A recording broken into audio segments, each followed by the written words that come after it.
പക്ഷം തിരിഞ്ഞു നിന്നു മുറ്റും വിടക്കെന്നിടുമ്പോൾ ഉറ്റവർ സ്നേഹിതർ പക്ഷം തിരിഞ്ഞു നിന്നു മുറ്റും വിടക്കെന്നിടുമ്പോൾ പറ്റിച്ചേർന്നവൻ നിൽക്കുമേ ഒടുവിലൻ പക്ഷത്തു ചേർന്നിടുമേ. പറ്റിച്ചേർന്നവൻ നിൽക്കുമേ ഒടുവിലൻ പക്ഷത്തു ചേർന്നിടുമേ. കൊടുവിട്ടൊടുവിൽ ഞാനെൻ നാട്ടിൽ വീടിൻ്റെ മുൻപിലെത്തും. പാടിടും ജയഗീതമേ ഞാൻ പങ്ക പാടുകളേറ്റവനാ.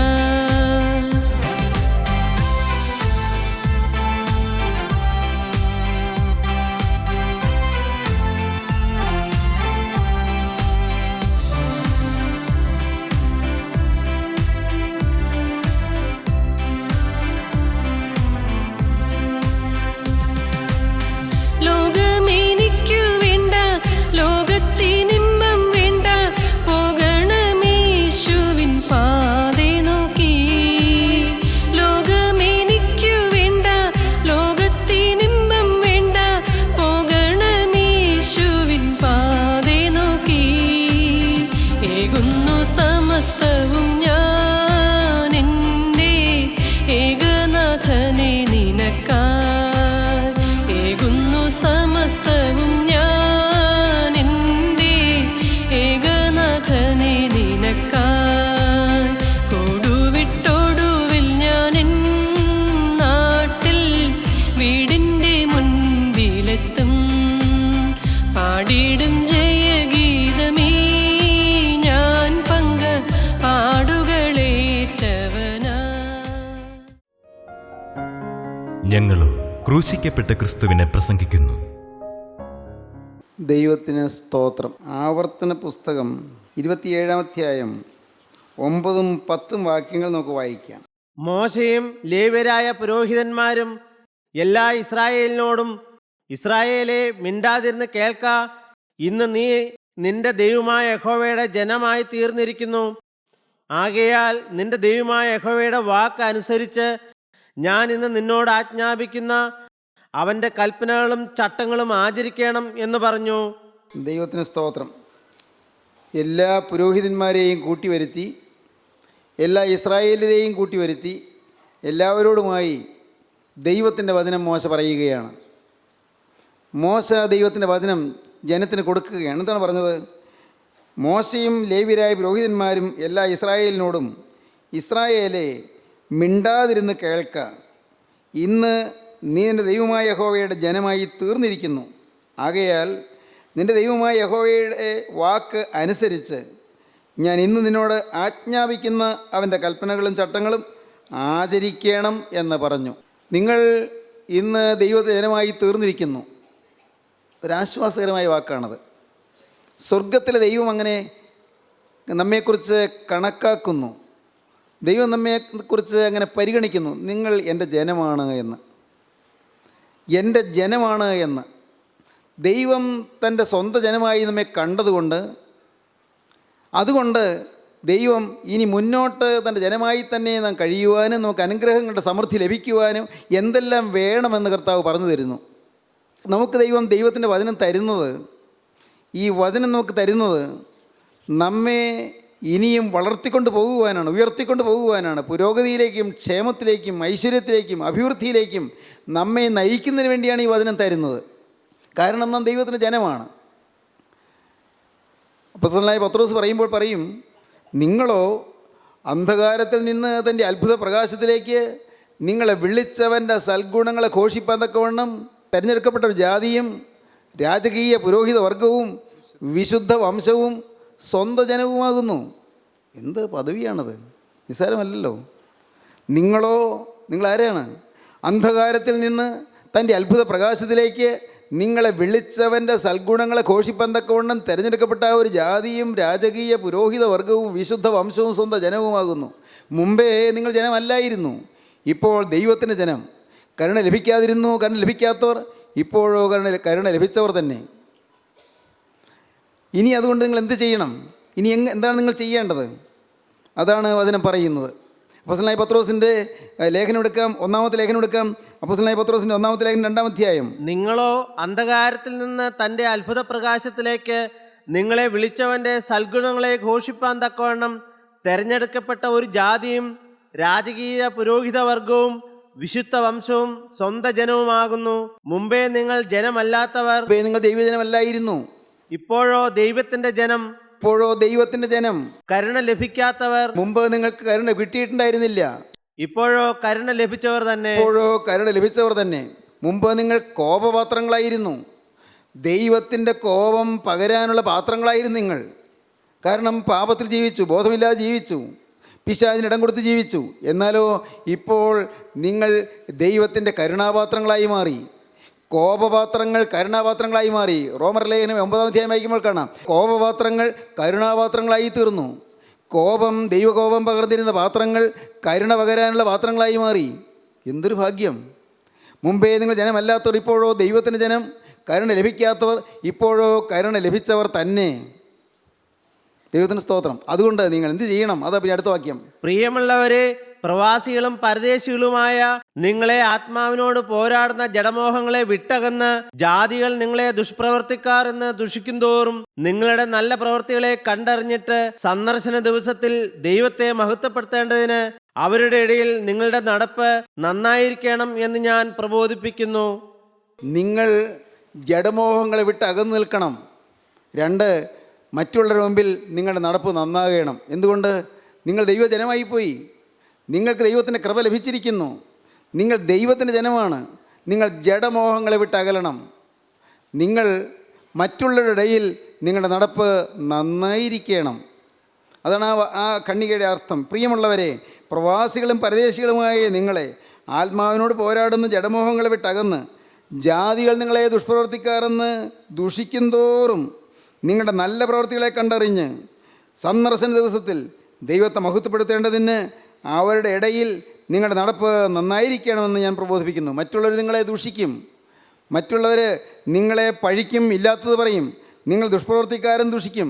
ഇവർ സ്നേഹമില്ലാത്തവരാണ്, ഈ കൂട്ടായ്മക്കാരെന്ന് പറഞ്ഞാൽ അവർ കരുണില്ലാത്തവരാണ്, അവർ പലതരത്തിലുള്ളതായ ദൂഷ്യങ്ങളുള്ളവരാണ്, അവർ മാതൃകയായി ജീവിക്കാത്തവരാണ്.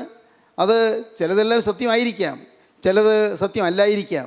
ഏതായാലും ദുഷ്പ്രവർത്തിക്കാരെന്ന് നമ്മെ വിളിക്കും, നമ്മെ നിന്ദിക്കും, നമ്മെ ആക്ഷേപിക്കും, ഇല്ലാത്ത ആരോപണങ്ങൾ നമ്മുടെ മേൽ പറയും, ഇല്ലാത്ത ആരോപണങ്ങൾ. അപ്പോൾ ദൈവത്തിൻ്റെ ആത്മാവ് പറയുകയാണ്, ജാതികൾ നിങ്ങളെ ദുഷ്പ്രവർത്തിക്കാരെന്ന് ദുഷിക്കും തോറും നിങ്ങളുടെ നല്ല പ്രവൃത്തികളെ കണ്ടറിഞ്ഞിട്ട് സന്ദർശന ദിവസത്തിൽ ദൈവത്തെ മഹത്വപ്പെടുത്തേണ്ടതിന് അവരുടെ ഇടയിൽ നിങ്ങളുടെ നടപ്പ് നന്നായിരിക്കണമെന്ന് ഞാൻ പ്രബോധിപ്പിക്കുന്നു. ദൈവത്തിന് സ്തോത്രം. നിങ്ങൾ മാതൃകയായി നടന്നുകൊള്ളുക, നിങ്ങൾ കുറ്റമറ്റ് നിന്നുകൊള്ളുക. പ്രതിഫലം തരേണ്ടുന്നവൻ തന്നുകൊള്ളും. എല്ലാം കാണുന്നവൻ, എല്ലാം ശരിയായി കാണുന്നവൻ അവൻ തന്നുകൊള്ളും. ദൈവത്തിന് സ്തോത്രം. അവനെല്ലാം കാണുന്നുണ്ട്, അവനൊന്നും അറിഞ്ഞിരിക്കുന്നില്ല. സ്വർഗത്തിലെ ദൈവം ചിരിക്കുന്നതാണ് വചനം. ദൈവം ചിരിക്കുന്നു. 2-ാം സങ്കീർത്തനം അങ്ങനെയാണ്, ദൈവം ചിരിക്കുന്നു. മനുഷ്യർ ദൈവത്തെ ദുഷിക്കുകയും ദൈവമക്കളെ പഴിക്കുകയും ചെയ്യുമ്പോൾ സ്വർഗത്തിലെ ദൈവം പരിഹസിച്ചിരിക്കുന്നു. അത്യുന്നതൻ പരിഹസിക്കുന്നതാണ്. ദൈവം അറിയുന്നുണ്ടോ, ദൈവമൊന്നും അറിയുന്നില്ല എന്നൊക്കെ പറഞ്ഞ് അവർ ദൈവത്തെ നിഷേധിക്കുകയാണ്. അപ്പോൾ ദൈവം പരിഹാസത്തോടെ ചിരിക്കുന്നു. എന്താണ് ദൈവം പരിഹസിക്കുന്നു പറഞ്ഞത്? ഇവരൊന്നും അറിയുന്നില്ലല്ലോ എന്ന്, ഇവർ സത്യം ഗ്രഹിക്കുന്നില്ലോ എന്ന്, ഇവർക്ക് വരാൻ പോകുന്ന നാശം എന്താണെന്ന് അറിയുന്നില്ലല്ലോ എന്ന്, ശാപം ഇവരുടെ മേൽ വരുന്നു എന്ന് അത് ദൈവം കാണുന്നു. അത് സ്വാഭാവികമായി വന്നു ചേരുന്നതാണ്. ദൈവം ശപിക്കുന്നതല്ല. ദൈവം ആർക്കും ശാപം കൊടുക്കുന്നില്ല. അവനവൻ ശാപം ഏറ്റെടുക്കുകയാണ്. അതിൻ്റെ ദുരന്തഫലം അവനവൻ ഏറ്റെടുക്കുകയാണ്. ദൂഷ്യങ്ങളുടെ ദുരന്ത അനുഭവങ്ങൾ അവനവൻ ഏറ്റുവാങ്ങുകയാണ്. എന്തിന് വഴിയെ പോകുന്ന ശാപങ്ങൾ തലയിലേക്ക് വലിച്ചു കയറ്റണം? സുവിശേഷകന്മാരെ എന്തിന് പരിഹസിക്കണം? സുവിശേഷകന്മാരെ എന്തിന് കളിയാക്കണം? ദൈവത്തിൻ്റെ വേലയെ എന്തിന് തടുക്കണം? ദൈവത്തിൻ്റെ വചനത്തെ എന്തിന് തടുക്കണം? പൈശാചികൻ ചിലരെ കൊണ്ടതൊക്കെ ചെയ്യിക്കും, ചിലരെ കൊണ്ട് നുണ പറയിപ്പിക്കും, ചിലരെ കൊണ്ട് തെറ്റിദ്ധാരണജനകമായ പ്രസ്താവനകൾ നടത്തിക്കും, അനേകരെ വഴിതെറ്റിക്കാൻ നോക്കും, അനേകരെ സത്യവചനത്തിലേക്ക് വരാതെ തടുക്കാൻ നോക്കും. അതെല്ലാം പിശാചിൻ്റെ തന്ത്രങ്ങളാണ്.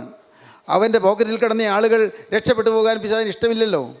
അവൻ്റെ പോക്കറ്റിലിട്ടത് അവൻ പിടിച്ച് ചങ്ങലയിൽ കുടുക്കിക്കൊണ്ട് പോകുന്ന ആളുകൾ രക്ഷപ്പെടാതിരിക്കാൻ പിശാച് ഒരു കാരണവശാലും അവരെ വിട്ടുകൊടുക്കുകയില്ല, വചനം കേൾക്കാൻ വിടുകയില്ല. എങ്ങനെയെങ്കിലും വളഞ്ഞു പിടിക്കും, എങ്ങനെയെങ്കിലും വേലിക്കെട്ടിനകത്താക്കും, എങ്ങനെയെങ്കിലും ജയിലിനുള്ളിലാക്കും. ജയിലിൽ നിന്ന് പുറത്തു വന്നിട്ട് വേണ്ടേ വചനം കേൾക്കാൻ പോരാൻ പ്രിയപ്പെട്ടവരെ? എന്നാൽ ചിലരെങ്കിലും രക്ഷപ്പെട്ടു വരുന്നു. അതുകൊണ്ടാണ് പ്രിയപ്പെട്ടവരെ നിങ്ങൾ ഇന്ന് വന്നത്. അതുകൊണ്ടാണ് നിങ്ങൾ വന്നതുകൊണ്ടാണ് നിങ്ങൾക്ക് ജീവൻ്റെ വചനം കിട്ടുന്നത്. സഭയ്ക്കും സമുദായത്തിനും മതത്തിനും ജാതിക്കും അതീതമായി, ദേശത്തിനും കാലത്തിനും അതീതമായി ഉയർത്തെഴുന്നേറ്റ് ജീവിക്കുന്ന ക്രിസ്തുവിനെ കാണിച്ചു തരുന്ന ജീവൻ്റെ തിരുവചനം നിങ്ങൾക്ക് ലഭിക്കുന്നതിന് കാരണം എന്താണ്? ജീവനുള്ള ക്രിസ്തു നിങ്ങളെ സ്നേഹിക്കുന്നു. നിങ്ങൾ സ്വന്തം ജനമാണ്. അതാണ് പറഞ്ഞത്, നിങ്ങൾ സ്വന്തം ജനമാണ്. നിങ്ങൾ യഹോവയുടെ ജനമായി തീർന്നിരിക്കുന്നു. ആകയാൽ നിൻ്റെ ദൈവമായ യഹോവയുടെ വാക്കനുസരിച്ച് ഞാൻ ഇന്ന് നിന്നോട് ആജ്ഞാപിക്കുന്ന അവൻ്റെ കൽപ്പനകളും ചട്ടങ്ങളും ആചരിക്കണം എന്ന് പറഞ്ഞു. ദൈവത്തിന് സ്തോത്രം. അപ്പോൾ ജനം ശ്രദ്ധയോടെ കേട്ട് നിൽക്കുകയാണ്. എല്ലാ ഗോത്രങ്ങളുമുണ്ട്. ഏതൊക്കെയാണ്? ശിമയോൻ, ലേവി, യഹൂദ, ഇസാഖാർ, യോസഫ്, ബെന്യാമീൻ, രൂബേൻ, ഗാദ്, ആശേർ, സെബൂലൂൻ, ദാൻ, നഫ്താലി, ഇങ്ങനെ എല്ലാ ഗോത്രങ്ങളും വന്ന് കൂടി നിൽക്കുമ്പോൾ മോശ അവരോട് പറഞ്ഞു. 16 വാക്യം വായിക്കാം. അപ്പനെയോ അമ്മയെയോ നിന്ദിക്കുന്നവൻ ശപിക്കപ്പെട്ടവൻ. അപ്പനെയോ അമ്മയെയോ നിന്ദിക്കുന്നവൻ ശപിക്കപ്പെട്ടവൻ. എന്താണ് പറയാൻ കാരണം? നിങ്ങളെൻ്റെ ജനമാണ്. ഇനി നിങ്ങളുടെ ജീവിതത്തിൽ തെറ്റുകൾ സംഭവിക്കരുത്. അപ്പനെയും അമ്മയെയും നിന്ദിക്കരുത്. അപ്പനെയോ അമ്മയെയോ നിന്ദിക്കുന്നവൻ ശപിക്കപ്പെട്ടവൻ. 18 വാക്യം. കുരുടനെ വഴി തെറ്റിക്കുന്നവൻ ശപിക്കപ്പെട്ടവൻ. കുരുടനെ വഴി തെറ്റിക്കുന്നവൻ ശപിക്കപ്പെട്ടവൻ. വീണ്ടും 17 വാക്യം. കൂട്ടുകാരൻ്റെ അതിർ നീക്കുന്നവൻ ശപിക്കപ്പെട്ടവൻ. കൂട്ടുകാരൻ്റെ അതിര് നീക്കുന്നവൻ ശപിക്കപ്പെട്ടവൻ. കൂട്ടുകാരൻ്റെ അതിര് ഒരിക്കലും ചെയ്യരുത്. കൂട്ടുകാരൻ്റെ അതിര് നീക്കുന്നവൻ ശപിക്കപ്പെട്ടവൻ. കൂട്ടുകാരൻ്റെ അതിര് നീക്കുന്നവൻ ശപിക്കപ്പെട്ടവൻ. വീണ്ടും 19 വാക്യം. പരദേശിയുടെയും അനാഥൻ്റെയും വിധവയുടെയും ന്യായം മറിച്ചു കളയുന്നവൻ ശപിക്കപ്പെട്ടവൻ. അനാഥൻ്റെ ന്യായം മറിച്ച് കളയുന്നവൻ, വിധവയുടെ ന്യായം മറിച്ച് കളയുന്നവൻ, പരദേശിയുടെ ന്യായം മറിച്ച് കളയുന്നവൻ, അവൻ ശപിക്കപ്പെട്ടവൻ. വീണ്ടും 20 വാക്യം. അപ്പൻ്റെ ഭാര്യയോടുകൂടെ ശയിക്കുന്നവൻ അപ്പൻ്റെ വസ്ത്രം നീക്കിയതുകൊണ്ട് ശപിക്കപ്പെട്ടവൻ. ഏറ്റവും ഹീനമായ ലജ്ജാകരമായ കാര്യം ചെയ്യുന്നവൻ ശപിക്കപ്പെട്ടവൻ. വീണ്ടും 21 വാക്യം. വല്ല മൃഗത്തോടും കൂടെ ശയിക്കുന്നവൻ ശപിക്കപ്പെട്ടവൻ. മൃഗത്തോടുകൂടെ ശയിക്കുന്നവൻ ശപിക്കപ്പെട്ടവൻ. വീണ്ടും 22 വാക്യം. അപ്പൻ്റെ മകളോ അമ്മയുടെ മകളോ ആയ സഹോദരിയോടുകൂടെ ശയിക്കുന്നവൻ ശപിക്കപ്പെട്ടവൻ. ഏറ്റവും ഹീനമായ, ഏറ്റവും മ്ലേച്ഛമായ കാര്യങ്ങൾ ചെയ്യുന്നവൻ, അശുദ്ധമായ കാര്യങ്ങൾ ചെയ്യുന്നവൻ ശപിക്കപ്പെട്ടവൻ. വീണ്ടും 23 വാക്യം. അമ്മായി അമ്മയോടുകൂടെ ശയിക്കുന്നവൻ ശപിക്കപ്പെട്ടവൻ. ലജ്ജാകരമായ കാര്യങ്ങൾ, അശുദ്ധമായ കാര്യങ്ങൾ ചെയ്യുന്നവൻ ശപിക്കപ്പെട്ടവൻ. 24 വാക്യം. കൂട്ടുകാരനെ രഹസ്യമായി കൊല്ലുന്നവൻ ശപിക്കപ്പെട്ടവൻ. ശാപകരമായ കാര്യമാണ് കൊലപാതകം. കൂട്ടുകാരനെ കൊല്ലുന്നവൻ ശപിക്കപ്പെട്ടവൻ. രഹസ്യമായിട്ടാകട്ടെ പരസ്യമായിട്ടാകട്ടെ, കൂട്ടുകാരൻ രഹസ്യമായി കൊല്ലുന്നവൻ ശപിക്കപ്പെട്ടവൻ. പ്രിയപ്പെട്ടവരെ, ശാപകരമായ കാര്യമാണ്. ആരെയും ഉപദ്രവിക്കരുത്, ആരെയും കൊല്ലരുത്. പ്രിയപ്പെട്ടവരെ, തലമുറകളിലേക്ക് നാശം വരികയാണ്. ഞാൻ വായിച്ചു, ഒരു മൃഗം പശുവാണ്, അതിന് പശുക്കുട്ടിയുണ്ട്. നല്ലപോലെ കറക്കാൻ പറ്റിയ ധാരാളം പാല് കിട്ടുന്നൊരു പശുവാണ്. ഒരു പാവപ്പെട്ടവൻ, അവൻ്റെ പശുവാണ്. സാധു, തമിഴ്നാട്ടിലെങ്ങും ഉണ്ടായ കാര്യമാണ് ഞാൻ വായിച്ചത്. ആ സാധുവിന് ആ പശു അവൻ്റെ ആകെ സമ്പത്താണ്. അതിൻ്റെ പാല് വിറ്റാണ് ജീവിക്കുന്നത്. പറമ്പുകളിലെല്ലാം ചെന്ന് പുല്ല് മുറിച്ച് കൊണ്ടുവന്ന് ഈ പശുവിന് കൊടുക്കും. വളരെ കഷ്ടപ്പെട്ട ആ പശുവിനെ തീറ്റിപ്പോറ്റി വളർത്തുകയാണ്. നിർഭാഗ്യവശാൽ ഒരു ദിവസം ആ പശു അടുത്തൊരാളുടെ പറമ്പിലേക്ക് ഒന്ന് തല നീട്ടി അല്പം എന്തോ പച്ചക്കറിയോ മറ്റോ നട്ടിരുന്നത് ആ പശു തിന്നു. അയാൾ വന്നു. അയാൾ ധനികനാണ്, അയാൾ കരുത്തനാണ്, അയാൾക്ക് ആൾബലമുണ്ട്, സ്വാധീന ശക്തിയുണ്ട്. അയാൾ ഒരു ദുഷ്ട മനുഷ്യനാണ്. അയാൾ വന്ന് ഈ പശുവിനെ പിടിച്ചു കൊണ്ടുപോയി കെട്ടിയിട്ടു. പശുവിൻ്റെ കിടാവ് ഇങ്ങനെ ഉറക്ക നിലവിളിക്കുകയാണ്. കിടാവിന് അങ്ങോട്ട് പോകാൻ നിർവാഹമില്ല. തള്ളപ്പശുവിനെ കാണാത്തതുകൊണ്ട് കിടാവ് കിടന്ന് നിലവിളിക്കുന്നു, ഉറക്കെ അമറുന്നു. ഉടമസ്ഥൻ ഓടി വന്നപ്പോൾ പശുവിനെ കെട്ടിയിട്ടിരിക്കുന്നു. പാവപ്പെട്ടവൻ, അവൻ സാധുവാണ്. അവൻ വന്ന് കെഞ്ചി അയച്ചു, അയ്യോ എൻ്റെ പശുവിനെ വിട്ടു തരണേ, അതിനൊന്നും ചെയ്യല്ലേ. കഠിനമായി തല്ലുകയാണ് പശുവിനെ, കഠിനമായി തല്ലുകയാണ്. അയ്യോ അതിനൊന്നും ചെയ്യല്ലേ, അതിൻ്റെ പാല് വിറ്റാണ് ഞാൻ ജീവിക്കുന്നത്, അയ്യോ അങ്ങനെ ചെയ്യല്ലേ. പക്ഷേ ആ മനുഷ്യന് ഒരു കനിവും തോന്നിയില്ല. അയാൾക്ക് കലിയങ്ങ് ഇളകി, കോപം വർദ്ധിച്ചു. അയാൾ എന്ത് ചെയ്തു എന്നോ, ഒരു മൂർച്ചയുള്ള അരിവാൾ കൊണ്ടുവന്ന് ആ പശുവിനെ ജീവനോടെ കെട്ടി നിർത്തിയിട്ട് അയാൾ ആ പശുവിൻ്റെ തോലുരിഞ്ഞു. ആ സകലം രക്തം ഇങ്ങനെ ഒഴുക്കിക്കൊണ്ട്, രക്തം ചീറ്റിക്കൊണ്ട് ആ സാധു പശു അമറി. മൂകജീവിയല്ലേ, അതിന് കരയാനല്ലേ പറ്റൂ. കിടാവ് കരയുന്നു, പശു അമറുന്നു. ഈ സാധു മനുഷ്യൻ ബോധം കെട്ട് വീണു. ഉടമസ്ഥൻ ബോധം കെട്ട് വീണു. എന്നിട്ടും ആ മനുഷ്യന് യാതൊരു അനുഭവം തോന്നിയില്ല. ആ പശുവിൻ്റെ ചോര വാർന്ന് ആ പശു പെടഞ്ഞ് ചത്തു. ഞാൻ വായിച്ചതാണ്. ഇയാളൊന്നും മിണ്ടിയില്ല. മിണ്ടാനുള്ള കെൽപ്പില്ല, സാധുവല്ലേ, ആരോട് മിണ്ടാൻ? ഇയാളുടെ കാര്യം പറയാൻ വല്ലവരും ഉണ്ടാകുമോ? പാവം. അതിൻ്റെ അടുത്ത അധികം ദിവസം കഴിയുന്നതിന് മുൻപ് ഇത് ചെയ്ത ദുഷ്ടമനുഷ്യൻ്റെ മൂത്ത മകൻ ഒരപകടത്തിൽ മരിച്ചു. അവിടെ കൊണ്ട് തീർന്നില്ല. വേറൊരു മകൻ്റെ ഒരു കുട്ടി അംഗഭംഗത്തോടെ ജനിച്ചു, ബുദ്ധിമാന്ദ്യമുള്ള കുട്ടിയായി ജനിച്ചു. ആ വീട്ടിൽ അടിക്കടി ദുരിതങ്ങൾ തുടങ്ങി. എന്തേ കാര്യമെന്ന് ആർക്കും അറിഞ്ഞുകൂടാ. എന്താ ഈ ദുരിതങ്ങളിനെ? വലിയ സമ്പന്നമായ തറവാട്, എന്താ ഈ തറവാട് മുടിയുന്നത്? ആർക്കും മനസ്സിലായില്ല. ദൈവത്തിന് സ്തോത്രം. ഒരു ദൈവദാസൻ വന്നു. ആ ദൈവദാസൻ പറഞ്ഞു കൊടുത്തു, ഒരിക്കലും ക്ഷമിക്കാൻ വയ്യാത്ത ക്രൂരകൃത്യം ചെയ്തു. അതിൻ്റെ ഫലം നിങ്ങളെ വേട്ടയാടുകയാണ്, അതിൻ്റെ ഫലം നിങ്ങളുടെ പിന്നാലെ വരികയാണ്. ഭയങ്കരമായ ക്രൂരകൃത്യം, സാധുവിനെ ഉപദ്രവിച്ചതായ ക്രൂരകൃത്യം, ആ സാധുവിൻ്റെ അന്നം മുട്ടിച്ചതായ ക്രൂരകൃത്യം ചെയ്തു. അത് നിങ്ങളെ വേട്ടയാടുകയാണ്. പ്രിയപ്പെട്ടവരെ, ഞാൻ എടുത്ത സമയത്ത് വായിച്ചതാണ്. ഞാനും ഇരുന്ന് ഞെട്ടിപ്പോയി. സ്വർഗത്തിലൊരു ദൈവമുണ്ട്, എല്ലാം കാണുന്നൊരു ദൈവമുണ്ട്. ശാപകരമായതൊന്നും വരാതെ നോക്കിക്കൊള്ളണം. നാം മൂലം ആർക്കും ഒരു ദ്രോഹം വരരുത്, ആർക്കൊരു ദോഷം വരരുത്. നമ്മുടെ ഒരു വാക്കാർക്കും ദോഷം വരുത്തരുത്. ആരെക്കുറിച്ചും നാം ഒരു ഏഷണി പറയാനിട വരരുത്. ഉള്ളതോ ഇല്ലാത്തതോ ആയ കാര്യം കുറ്റം പറയാൻ നമ്മുടെ നാം ഉപയോഗിക്കരുത്. പ്രത്യേകം ശ്രദ്ധിച്ചുകൊള്ളുക. കാരണം വേദപുസ്തകം പറയുന്നു, മത്തായി 12:36, ആകയാൽ മനുഷ്യർ പറയുന്ന ഏത് നിസ്സാര വാക്കിനും ന്യായവിധി ദിവസത്തിൽ കണക്ക് ബോധിപ്പിക്കേണ്ടി വരും, കണക്ക് പറയേണ്ടി വരും.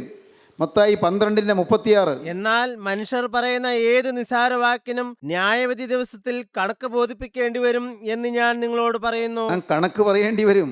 കണക്ക് തീർക്കുന്നൊരു ദിവസമുണ്ട്. ഒരുപക്ഷെ ചിലപ്പോൾ ഇവിടെ വെച്ച് തന്നെയായിരിക്കും. ഇവിടെ വെച്ച് തന്നെ നമുക്ക് ശിക്ഷ വരും. എന്തുകൊണ്ടാണ് അടിക്കടി ആപത്തുകൾ വരുന്നത്? എന്തുകൊണ്ടാണ് ആക്സിഡൻറ്റ്സ് വരുന്നത്? എന്തുകൊണ്ടാണ് കരയേറ്റം കിട്ടാതെ വരുന്നത്? എവിടെയെല്ലാമോ ശാപങ്ങൾ പതിങ്ങിക്കിടപ്പുണ്ട്. എവിടെയെല്ലാമോ ശാപങ്ങൾ. എന്തുകൊണ്ടാണ് തോൽവികൾ സംഭവിക്കുന്നത്? എന്തുകൊണ്ടാണ് പരസ്പര വൈരുദ്ധ്യങ്ങൾ വരുന്നത്? ഞാനിന്ന് ഭയത്തോടെ കാണുകയാണ്, ഭയത്തോടെ പറയുകയാണ്. ഇന്ന് വിവാഹമോചനങ്ങൾ പെരുകി വരുന്നു.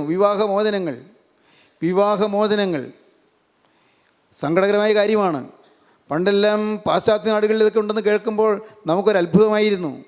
നമ്മുടെ നാട്ടിൽ വിവാഹമോചനം എന്നൊക്കെ പറയുന്നത് അത് ചിന്തിക്കാൻ പോലും വയ്യാത്ത കാര്യമായിരുന്നു. അങ്ങനെ എന്തെങ്കിലും അതിനുള്ള ആലോചന വരിക എന്ന് കേട്ടാൽ തന്നെ എന്തൊരു അപമാനകരമായ കാര്യം, മഹാമോശം, സമൂഹത്തിൽ വിലകെട്ടു പോകുന്ന കാര്യമായിരുന്നു. ഇന്നതൊരു സാധാരണ സംഭവം പോലെ ആയിക്കഴിഞ്ഞിരിക്കുന്നു. ഇന്ന് മുണ്ട് മാറുന്നത് പോലെ ഭാര്യയെ മാറുന്നു, അല്ലെങ്കിൽ ഭർത്താവിനെ മാറുന്നു. വസ്ത്രം മാറുന്നത് പോലെ ഭാര്യയോ ഭർത്താവിനെ മാറുന്നു. എല്ലാം അപകടകരമല്ലേ? ഇതിൽ സഹോദരങ്ങളെ, ഇങ്ങനെ ശാപകരമായ കാര്യങ്ങൾ, ശാപം പല വിധത്തിൽ. ജീവിതത്തിൽ അശുദ്ധി സംഭവിക്കുന്നു, മ്ലേച്ഛത സംഭവിക്കുന്നു, ശരീരം അഴുക്കിന് വിട്ടുകൊടുക്കുന്നു, ഈ ശരീരത്തിൻ്റെ അവയവങ്ങൾ അശുദ്ധിക്ക് വിട്ടുകൊടുക്കുന്നു. ഇത് വിശുദ്ധമായി സൂക്ഷിക്കേണ്ടതാണ്. ഈ ശരീരം കർത്താവിൻ്റെ ആലയമാണ്, യേശുക്രിസ്തുവിൻ്റെ പള്ളിയാണ്. ഈ ശരീരം, നമ്മുടെ ഈ ശരീരമുണ്ടല്ലോ, അത് ദൈവത്തിൻ്റെ ആലയമാണ്. കൊരിന്ത്യർക്ക് എഴുതിയ 1-ാമത്തെ ലേഖനം 3-ാം അധ്യായം 16-ാം വാക്യം വായിക്കുമ്പോൾ കാണാം നമ്മുടെ ശരീരം എന്താണ് എന്ന്. ദൈവത്തിൻ്റെ ആലയമാണെന്നാണ് പറയുന്നത്. നിങ്ങൾ ദൈവത്തിൻ്റെ മന്ദിരമാണെന്നാണ് പറയുന്നത്. 1 കൊരിന്ത്യർ 3:16.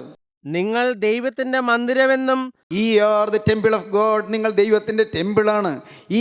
ടെമ്പിൾ ഓഫ് ഗോഡ്, നിങ്ങൾ ദൈവത്തിൻ്റെ മന്ദിരമെന്നും ദൈവത്തിന്റെ ആത്മാവ് നിങ്ങളിൽ വസിക്കുന്നു എന്നും അറിയുന്നില്ലയോ? ദൈവത്തിൻ്റെ പരിശുദ്ധാത്മാവാണ് നിങ്ങൾ വസിക്കുന്നത്, നിങ്ങൾ അറിയുന്നില്ലയോ? ദൈവത്തിൻ്റെ പരിശുദ്ധാത്മാവിനെയാണ് നിങ്ങളിൽ ഡിപ്പോസിറ്റ് ചെയ്തിരിക്കുന്നത്, നിങ്ങൾ നിക്ഷേപിച്ചിരിക്കുന്നത്.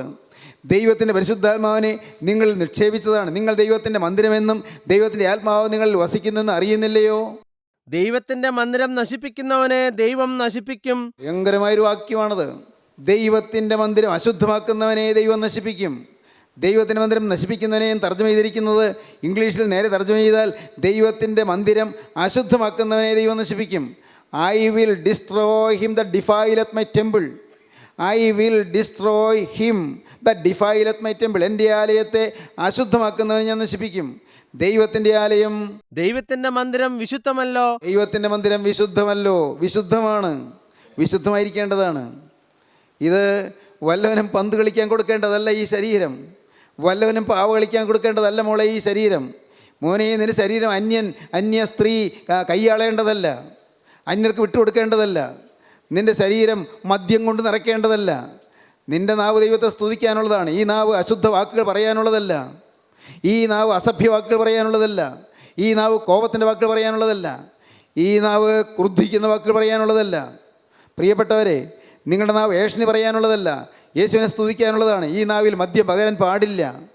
മദ്യം പകരാനുള്ളതല്ല ഈ വായ്. ഇത് ക്രിസ്തുവിന് വേണ്ടി ചെലവഴിക്കാനുള്ളതാണ് ഈ മന്ദിരം. ക്രിസ്തുവിൻ്റെ ആലയമാണിത്. ദൈവത്തിന് സ്തോത്രം. ചിന്തിക്കൂ സഹോദരങ്ങളെ, ശാപകരമായ പലതും നിങ്ങൾ പറ്റിപ്പിടിച്ചിട്ടുണ്ടാകും. എന്നാൽ അതെല്ലാം മാറ്റുവാൻ നിങ്ങൾക്ക് ആഗ്രഹമുണ്ടെങ്കിൽ അതിനുള്ള മാർഗം പറഞ്ഞു തരാം. നിങ്ങളുടെ ജീവിതത്തിൽ നിന്ന് ഈ ശാപങ്ങൾ മാറ്റാൻ ആഗ്രഹമുണ്ടെങ്കിൽ, ജീവിതത്തിൽ വന്നുപോയ പാപങ്ങൾ, അതുമൂലം വന്നുപോയ ശാപങ്ങൾ, അത് മാറ്റാൻ ആഗ്രഹമുണ്ടെങ്കിൽ ഒരു കാര്യം പറഞ്ഞു തരാം. ദൈവത്തിന് സ്തോത്രം. ഒരു സംഭവകഥയിൽ കൂടി പറയാം. ഗോർഡിയസ് എന്ന് പറയുന്ന ഒരു രാജാവ് ഉണ്ടായിരുന്നു. ഗ്രീസിലാണ്. രാജാവ് വളരെ സമർത്ഥനായ രാജാവായിരുന്നു. ആ രാജാവ് ഫിലിപ്പ് രാജാവിൻ്റെ കാലത്തിന് തൊട്ട് മുമ്പുള്ള രാജാവാണെന്ന് തോന്നുന്നു. അന്ന് ആ കാലത്ത് പിന്നീട് ചക്രവർത്തിയായ അലക്സാണ്ടർ ദ ഗ്രേറ്റ്, മഹാനായ അലക്സാണ്ടർ ചക്രവർത്തി കൊച്ചുകുട്ടിയായിരുന്നു. ഈ ഗോർഡിയസ് എന്ന് പറയുന്ന രാജാവ് അദ്ദേഹം ഒരു കാര്യം ചെയ്തു. ഒരു തമാശ പോലെ ഒപ്പിച്ചതാണ്. ഒരു വല്ലാത്തൊരു കടുംകെട്ടിട്ടു. കടുംകെട്ട് അത് പിന്നെയും അത് വീണ്ടും കെട്ടി അങ്ങ് ഇറുകി വലിച്ചു കെട്ടി. ഏതാണ്ട് കെട്ടാണ് തോന്നാത്ത രീതിയിലാക്കി കെട്ടി ഒപ്പിച്ചു. എന്നിട്ട് അദ്ദേഹം പറഞ്ഞു, ഇവിടെ ആർക്കെങ്കിലും ഈ കെട്ടഴിക്കാം, കെട്ടഴിക്കുന്നവർക്ക് സമ്മാനം തരും. പലരും നോക്കി, അത് പയ്യോ നനക്കാൻ പോലും പറ്റുന്നില്ല, അത്ര ഭയങ്കരമായ കെട്ടാണ്. ഭയങ്കരമായ കെട്ട്. പലരും നോക്കി, അഴിക്കാൻ നോക്കി, കുരുക്കഴിയുന്നില്ല, ഒരു വിധത്തിൽ അഴിക്കാൻ പറ്റില്ല. എല്ലാവരും തോറ്റ് പിൻവാങ്ങി. അപ്പോഴാണ് അലക്സാണ്ടർ, കൊച്ചുകുട്ടിയാണ്, പിൽക്കാലത്ത് മഹാനായ അലക്സാണ്ടർ ചക്രവർത്തിയായി, ഈ കൊച്ചുകുട്ടി വന്നത്. കൊച്ചുകുട്ടി ആട്ടെ, ഇത് അഴിക്കാൻ പ്രയാസമാണെന്നാണ് നിങ്ങൾക്ക് തോന്നുന്നത്? അതെ, എന്നാൽ അഴിച്ചോളൂ. ആ കുട്ടി, ഞാനിതൊരു പുതിയ രീതിയിൽ ഈ കെട്ട് ഞാൻ അഴിക്കാൻ പോവുകയാണ്, ഒരു പുതിയ രീതിയിൽ. നിങ്ങൾ ഇത്രയും നേരം നോക്കിയിട്ട് പരാജയപ്പെട്ടല്ലോ, ഞാൻ ഈ കെട്ട് അഴിക്കാൻ പോവുകയാണ്. അവൻ ഒരു കത്തിയെടുത്തു, അങ്ങ് മുറിച്ചു. കത്തിയെടുത്ത് ആ കെട്ടങ്ങ് മുറിച്ചു. ഇതാ കെട്ട് തീർത്തും മാറി. കേട്ടാൽ ഒരു നിസ്സാരമായ കഥയും തോന്നും. നിങ്ങൾക്കറിയാമോ? കാര്യം മനസ്സിലായോ? ആ കെട്ട് കുരുക്കഴിക്കാൻ നോക്കിയാൽ അഴിയുകയില്ല, അത് മുറിക്കണം. ആ കെട്ട് മുറിക്കണം, അവിടെ കത്തി ചെല്ലണം. ദൈവത്തിന് സ്തോത്രം. ഏതാണ് ഈ കത്തി? നമ്മുടെ ശാപത്തിൻ്റെ കുരുക്കഴിക്കുന്ന കത്തി ഏതാണ്? നമ്മുടെ കെട്ടുകൾ എല്ലാം മുറിച്ച് കളയുന്ന കത്തി ഏതാണ്? ആ കത്തിയാണ് ഗോകുൽത്തായിലെ ക്രൂശിൽ വരിച്ച കർത്താവായ യേശു ക്രിസ്തു. ദൈവത്തിന് സ്തോത്രം. ക്രിസ്തുവിൻ്റെ ജയമുള്ള സ്ലീബ വരുമ്പോൾ കെട്ടുകളെല്ലാം മാറിപ്പോകും, എല്ലാ ശാപങ്ങളും മാറിപ്പോകും. യേശു ക്രിസ്തുവിൻ്റെ കുരിശിലെ തിരക്തം വന്ന് തൊടുമ്പോൾ എല്ലാം മാറിപ്പോകും. യേശു ക്രിസ്തുവിൻ്റെ ക്രൂശിലെ ആ ചൊരിഞ്ഞ തിരക്തം വന്ന് തൊടുമ്പോഴേക്കും എല്ലാ കെട്ടുകളും മുറിഞ്ഞു പോകും.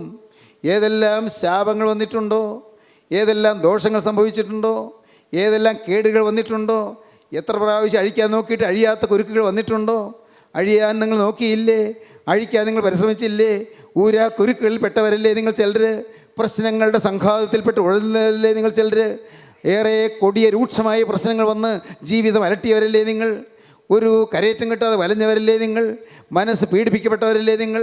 ഭർത്താവിന് മർദ്ദനമേറ്റ് പൊളഞ്ഞവരല്ലേ നിങ്ങൾ? മദ്യപിച്ച് കൂത്താടി വന്ന ആ മനുഷ്യൻ നിങ്ങളെ മർദ്ദിച്ചപ്പോൾ നിലവിട്ട് കരഞ്ഞവളല്ലേ നിങ്ങൾ?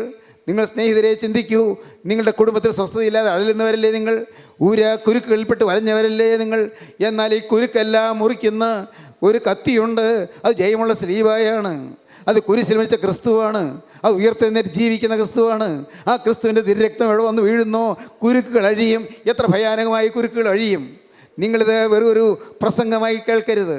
നിങ്ങളിത് കേട്ടുകൊണ്ടിരിക്കുമ്പോൾ നിങ്ങൾ കർത്താവോട് പറയണം, കർത്താവേ, കുറേയേറെ കുരുക്കുകളുമായിട്ടാണ് ഞാൻ വന്നിരിക്കുന്നത്, അഴിയ കുരുക്കുകൾ എൻ്റെ കർത്താവേ, ഊരാ കുരുക്കുകൾ ഞാൻ ശ്രമിച്ചിട്ടും അഴിയുന്നില്ല, ഞാനിത് അഴിക്കാൻ നോക്കിയിട്ടും മാറുന്നില്ല. കർത്താവേ, ഈ കെട്ട് പിന്നെയും മുറുകുകയാണ്, ബന്ധനം മുറുകുകയാണ്. കർത്താവേ, ഒന്ന് മാറുമ്പോൾ 10 എണ്ണം കയറി വരികയാണ്. എന്ത് ചെയ്യും കർത്താവേ? ഞാൻ നശിക്കുന്നു. എൻ്റെ ദൈവമേ, നീ എന്നെ രക്ഷിക്കണമേ. നിങ്ങൾ പ്രാർത്ഥിക്കൂ പ്രിയപ്പെട്ടവരെ, നിങ്ങൾ ദൈവത്തെ നോക്കൂ, ക്രൂസിൽ മരിച്ച രക്ഷകനെ നോക്കൂ. അവൻ്റെ തിരുരക്തം നിങ്ങളുടെ കെട്ടുകളെ പൊട്ടിച്ചു തരും. അവൻ്റെ കുരിശ് നിങ്ങളുടെ ജീവിതത്തിൽ ഒരു യാഥാർത്ഥ്യമായി തീരട്ടെ. കുരിശിലെ ത്യാഗം, കുരിശിലെ സ്നേഹം, കുരിശിലെ ക്ഷമ, അത് നിങ്ങളുടെ ജീവിതത്തിൻ്റെ മാതൃകയായി മാറട്ടെ. ആ കുരിശിൽ മരിച്ച രക്ഷകൻ നിങ്ങളുടെ ഹൃദയത്തിലേക്ക് വരട്ടെ. നിങ്ങളിപ്പോൾ മറ്റൊന്നും ചെയ്യണ്ട, നിങ്ങൾ 10 പൈസയും മുടക്കണ്ട, ആർക്കും സംഭാവന കൊടുക്കണ്ട, നിങ്ങൾ സഭ മാറണ്ട, നിങ്ങൾ സമുദായം മാറണ്ട. പ്രിയപ്പെട്ടവരെ, നിങ്ങൾ വ്യക്തമായി മനസ്സിലാക്കൂ, ഒറ്റയ്ക്കൊരു കാര്യം നിങ്ങൾ ചെയ്യൂ. നിങ്ങൾ ഇരിക്കുന്ന ഇരിപ്പിൽ യേശുവിനെ വിളിക്കൂ, രക്ഷകനായ ക്രിസ്തുവിനെ വിളിക്കൂ. യേശുവേ, നീ കുരിശിൽ മരിച്ചത് എൻ്റെ പാപത്തിൻ്റെ പരിഹാരമാണെന്ന് ഞാൻ വിശ്വസിക്കുന്നു, എൻ്റെ ബന്ധനം അഴിക്കാനാണ് ഞാൻ വിശ്വസിക്കുന്നു, ഊരാ കുരുക്കുകൾ അഴിച്ച് എനിക്ക് മോചനം തരാനാണ് ഞാൻ വിശ്വസിക്കുന്നു, പൈശാചികൻ്റെ കാരാഗ്രഹത്തിൽ നിന്ന് എന്നെ വിടുവിക്കാനാണ് നീ കുരിശിൽ മരിച്ചതെന്ന് ഞാൻ വിശ്വസിക്കുന്നു. എൻ്റെ ബന്ധനം അഴിക്കാൻ ക്രൂശിൽ മരിച്ച രക്ഷക, ഇപ്പോൾ തന്നെ നീ എൻ്റെ ഹൃദയത്തിലേക്ക് വരണമേ, എൻ്റെ ജീവിതത്തിലേക്ക് എഴുന്നള്ളി വരണമേ. എൻ്റെ ഹൃദയത്തിലേക്ക് വന്ന് എൻ്റെ ജീവിതത്തെ നീ ശാന്തിയിലേക്ക്, സമാധാനത്തിലേക്ക്, സ്വസ്ഥതയിലേക്ക്, സ്വൈരത്തിലേക്ക് നയിക്കണമേ, നടത്തണമേ. നാഥ, നിന്റെ തൃക്കരവിൻ്റെ ശിരസിൽ വയ്ക്കണമേ, എന്നെ അനുഗ്രഹിക്കണമേ. ഇന്നു മുതൽ നാഥ, ഞാൻ ഒരു പുതിയ സൃഷ്ടിയായി ജീവിക്കും. യേശുവേ, ഇന്നു മുതൽ നിന്റെ രക്തത്തിൻ്റെ വിലയായി ഒരു പുതിയ സൃഷ്ടിയായി ഞാൻ ജീവിക്കും. ഇന്നു മുതൽ ഞാൻ പുതിയ മനുഷ്യനായി ജീവിക്കും. യേശുവേ, എന്നെ തന്നെ നിന്റെ കരങ്ങളിലേക്ക് തരുന്നു. ഇപ്പോൾ തന്നെ നീ എൻ്റെ ഹൃദയത്തിലേക്ക് എഴുന്നള്ളി വരണമേ. പ്രാർത്ഥിക്കൂ, സമർപ്പിക്കൂ. നമുക്ക് പ്രാർത്ഥിക്കാം. കാരുണ്യവാനേ, മഹാപരിശുദ്ധനായ സ്വർഗീയ പിതാവേ, ഈ അനുഗ്രഹീത നിമിഷങ്ങൾക്കായി ഞങ്ങൾ നിന്നെ സ്തുതിക്കുന്നു. എല്ലാവരെയും തലോടുന്നതിനായി ഞങ്ങൾ സ്തുതിക്കുന്നു.